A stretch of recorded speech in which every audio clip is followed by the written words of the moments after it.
এবার হাদিস শুনেন, রাসূলুল্লাহ সাল্লাল্লাহু আলাইহি সাল্লাম বলেন, এই হাদিসটাই আমি শুরুতে পড়ছি, লা ইয়াকুনু ফি উম্মতি, আমার উম্মত, ফি উম্মতি, আমার উম্মতের মধ্যে শেষ জামানায় তিনটা বড় আযাব আসবে।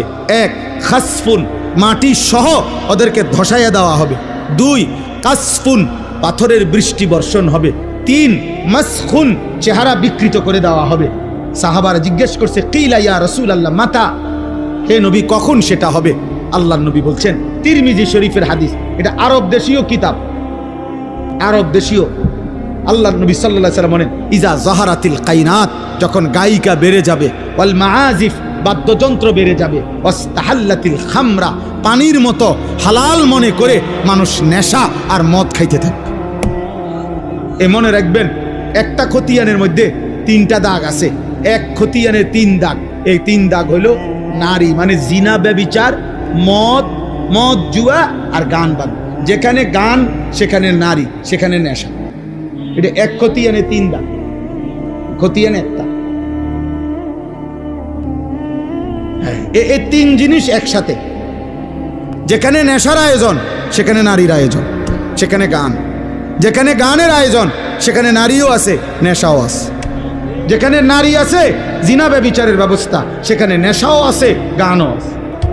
বোঝেন না কথাটা? এটা কি এক খতিয়ানে, এক খতিয়ানে। অতএব স্পষ্টভাবে চেহারা বিকৃত হয়ে যাবে। মুসলমানের সন্তান ভাইয়া, ইনসাফ থাকলে কোনো ভদ্র, পুত পবিত্র, ইমানদার কিশোর যুবক যে 5 ওয়াক্ত নামাজ পড়ে, তোমার এলাকার যদি এমন কেউ থাকে, তো তোমরা যারা নামাজ পড়ো না, নারী ছবি, মোবাইলের অস্থির দৃশ্য রাতভর দিনভর দেখো, আল্লাহর কসম বিবেক থাকলে দুজনের চেহারা একসাথে মিলাইয়া নিও, তো দেখবা তোমার চেহারার সুরত কি। অর্ধেক ডিসকালার হয়ে গেছে, বেডি চাইতে চাইতে, নর্তকী দেখতে দেখতে অর্ধেক চেহারা বসকাই গেছে, চাফা সুফা কড়ি মড়ি ভিতরে ঢুকে গেছে অর্ধেক।